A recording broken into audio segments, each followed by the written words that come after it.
大家好，歡迎收睇翠裕地產嘅 channel，我係 Tilly， 今日帶大家嚟到我哋香洲區嘅吉大啦。咁呢度咧會集咗非常之多嘅富人區啦。咁呢個樓盤咧係我哋新開嘅呢個華發雲璽啦，相信大家都好多聽講過啦。咁我哋最大嘅特點就係我哋嘅對面就係呢個九洲港口岸啦。咁喺呢度咧就可以坐船返香港啦，非常之方便嘅。同埋我哋嘅戶型咧都係戶向南望海，主打嘅就係一線半山海景豪宅啦。咁我哋入嚟呢度咧，呢周邊咧就係有兩大核心嘅，一個係珠海金融 CBD 啦，同埋我哋文旅產業嘅呢個發源地啦，都係喺呢附近嘅。咁我哋呢度嘅呢個地塊咧，可以話係含金量係非常之高噶啦。咁我哋嘅交通都好方便啦。首先我哋呢一條主幹道咧係我哋嘅情侶南路，同埋我哋嘅九洲大道都喺呢邊嘅。咁我哋呢附近咧有兩大口岸啦，一個係我哋九洲港口岸啦，同埋我哋嘅港珠澳大橋口岸啦。咁我哋而家入嚟睇下個小區先。首先我哋可以見下小區嘅外立面啦，佢係用咗大面積嘅鋁板同埋陶板工藝嘅。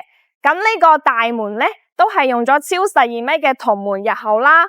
咁一入嚟咧就可以見到呢個白玉盤水景，寓意呢個豬籠入水，遇水則發。OK， 咁呢度咧就係我哋嘅接待廳啦，係用咗呢個 Burberry 同款嘅，非常之高端大氣啦。咁呢邊都係俾我哋業主休息用嘅。咁我哋而家就嚟睇下個小區環境先。咁小區入戶咧就係可以見到呢個游泳池嘅。咁呢度咧就係俾我哋業主專門使用噶啦。咁每日都係有人過嚟消毒噶啦，大家都唔會擔心呢個安全問題嘅。咁呢個會所呢邊咧就係一個健身房。咁呢度仲設置咗一啲媽媽櫃啊，俾我哋放我哋嘅衣服啦。咁呢邊咧就係我哋嘅健身房啦。無論你係想做呢個有氧健身，還是係呢個無氧健身咧，都係有嘅。呢啲器械都非常之齊全啦。咁我哋呢度嘅商圈咧，都係非常之多嘅。有我哋大家都知道嘅呢個城市陽台啦、城市客廳啦，同埋我哋嘅免稅店啦、富華里同埋華發商都係有嘅。咁我哋呢度嘅地理位置咧係非常之優越嘅。呢度就係我哋嘅接待廳啦。咁我哋而家去嗰邊睇埋另一個會所啦。咁我哋呢度咧係有呢個8大城市地標嘅，譬如話愛情郵局啦，同埋香爐灣沙灘都係喺呢邊嘅。咁我哋呢邊咧仲有9大公園啦，景山公園、將軍山公園都係喺呢邊嘅。咁呢度咧就係我哋嘅瑜伽室啦。如果你中意跳舞嘅話，呢度都可以滿足嘅。咁呢度都係俾我哋業主免費使用嘅。咁我哋而家上去個樣板間睇下先。OK， 而家嚟到咗我哋嘅樣板間啦。咁我哋呢度咧係獨門獨戶嘅，即係一梯一伙啦。咁入嚟可以見到呢度就係我哋嘅電梯啦。咁電梯一出嚟，呢度就係我哋屋企。咁呢度咧係我哋140平嘅4房單位啦。我哋嚟睇下個精裝樣板間先，我哋可以參考下佢嘅設計啦。咁入戶呢邊咧就係我哋着鞋嘅地方啦，呢邊可以做一個到頂鞋櫃啦，同埋擺個鞋嘅地方都係有嘅。咁我哋鎖匙就可以擺呢度啦，同埋呢啲智能家居系統咧都係做好咗俾我哋噶啦。咁一入門咧，呢邊就係我哋嘅洗手間，可以見到非常之闊落，都係俾我哋做咗智能馬桶嘅。咁入嚟咧，呢度就係我哋嘅廚房啦。可以作為開放式廚房啦，又或者可以將個推拉門關起身啦，就唔會驚啲油煙味走出嚟。咁呢度就係我哋嘅水池啦，做得特別好，非常之高端啦。咁我哋呢度3件套咧都係交樓標準嚟嘅。咁呢個牌子咧係用咗呢個博世嘅。都係非常之高端嘅牌子啦。咁呢度係我哋嘅，可以話係生活陽台啦，都係可以開呢個窗嘅。咁我哋嘅呢個洗衣機擺喺呢度，同埋呢邊放啲我哋嘅雜物啦，都冇問題嘅。OK，咁呢度就係我哋嘅廚房啦。仲有呢個雙開門冰箱，冚咗喺呢度我都見唔到添。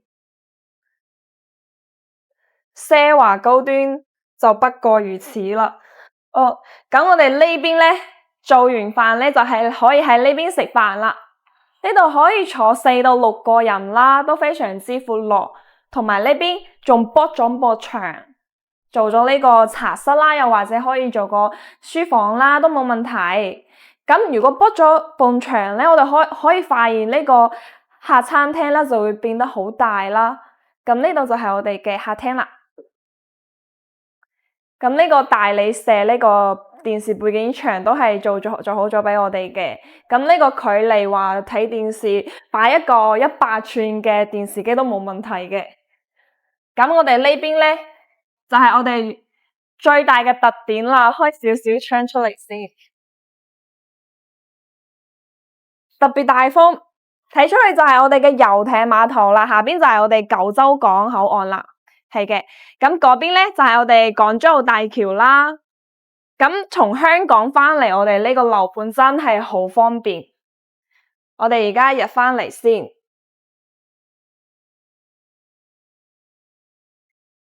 咁我哋嘅陽台咧，其實係做咗特別唔一樣嘅設計，就係佢係一個曲面噶啦，可以發現係啦。咁平時你喺呢度曬太陽啊，同埋睇海景啊，都冇問題嘅，都非常舒服。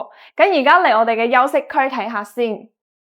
咁呢邊咧可以作為一個長輩房啦，做到3邊落床都冇問題。咁老人家中意睇書，可以擺個呢個書台喺度啦。咁可以充分利用我哋呢個飄窗嘅位置，咁樣做一個長輩房都特別好。咁我哋而家出去睇另外一間房。咁呢邊咧係我哋嘅兒童房啦。做咗個榻榻米嘅設計啦，都係非常好咁利用咗我哋飄窗嘅位置啦。咁出邊呢度咧就係我哋嘅公園啦，下邊仲有個籃球場啦，都係俾我哋使用嘅。咁呢邊咧就係我哋主人大套間啦。首先就係我哋套廁係有嘅，都係做咗乾濕分離噶啦，同埋智能馬桶都係有嘅。咁呢度做一個呢個衣櫃啦，咁樣放喺呢度就唔會話冇隱私啊咁樣。咁呢度都係3邊落床啦，同埋呢度可以好似佢咁包住咁樣坐喺呢度，可以飲下茶啊，或者傾下偈啊，都非常好。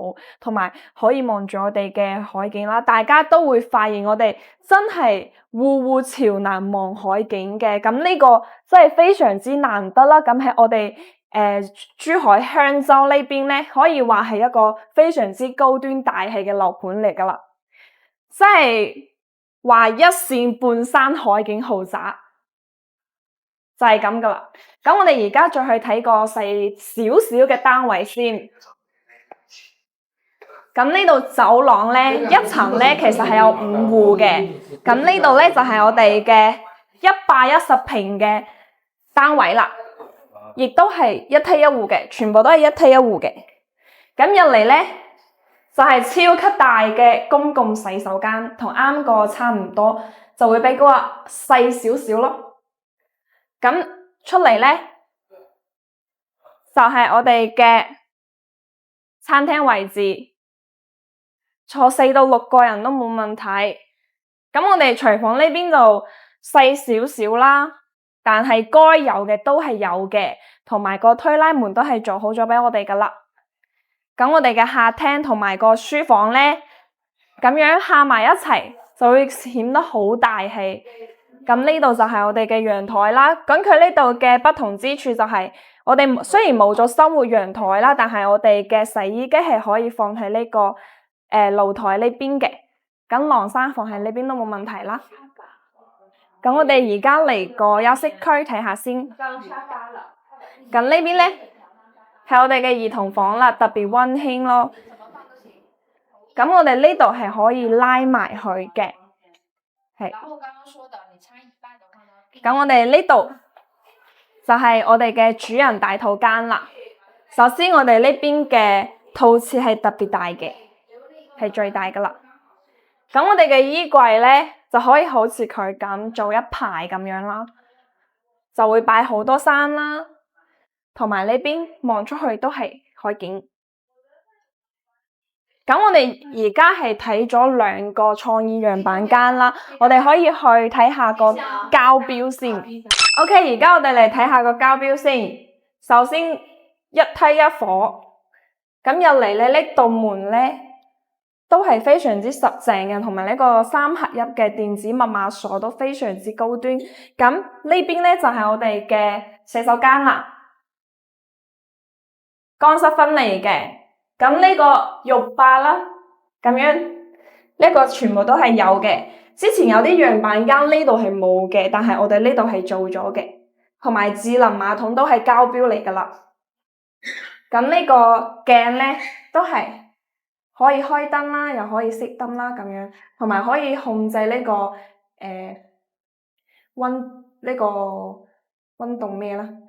咁我哋出去睇下個客廳先。咁我哋嘅大理石係交標嚟嘅，即係唔使我哋自己做啦。再睇下個廚房先，推拉門都係做好咗嘅，同埋我哋薄細嘅3件套都係送俾我哋嘅。咁呢度仲做咗個煮飯嘅，同埋呢個煎嘅、炒嘅，3種都可以。咁我哋呢度咧就係我哋嘅兒童房啦。咁佢係做咗呢個大嘅落地玻璃嘅設計啦，同埋一出去咧就係我哋嘅大嘅生活露台啦。咁過嚟呢邊咧可以做一個長輩房啦。咁呢度就係我哋主人大套間啦。先睇下個套廁，該有嘅全部都有晒啦。咁我哋呢度做得特別好嘅就係我哋啲衣櫃啊，同埋啲儲物櫃啊，都係咁隱蔽嘅，就特別美觀，好睇，唔會話好突然間出現個咩唔知鬼咩。咁呢度飄窗，望出去就係海景啦。咁呢個背景牆咧都係做好咗俾我哋嘅。咁如果自己做嘅話，可能就會使好多錢啦。但係我哋呢度係交標嚟嘅。咁呢一個單位咧就係比較適合經常往返香港、澳門嘅朋友啦，因為佢離九州港非常之近啊嘛。咁我哋呢度咧而家最低嘅單價係28000嘅。咁我哋係精裝交付啦，同埋70年嘅呢個產權嘅。咁如果對呢個樓盤有興趣嘅朋友，可以點我右上角加我嘅 WhatsApp 或者 WeChat，我會 send 份詳細資料俾你。同時可以轉發俾身邊有興趣嘅朋友一齊收睇呢個視頻啦。多謝大家，我哋下期再見。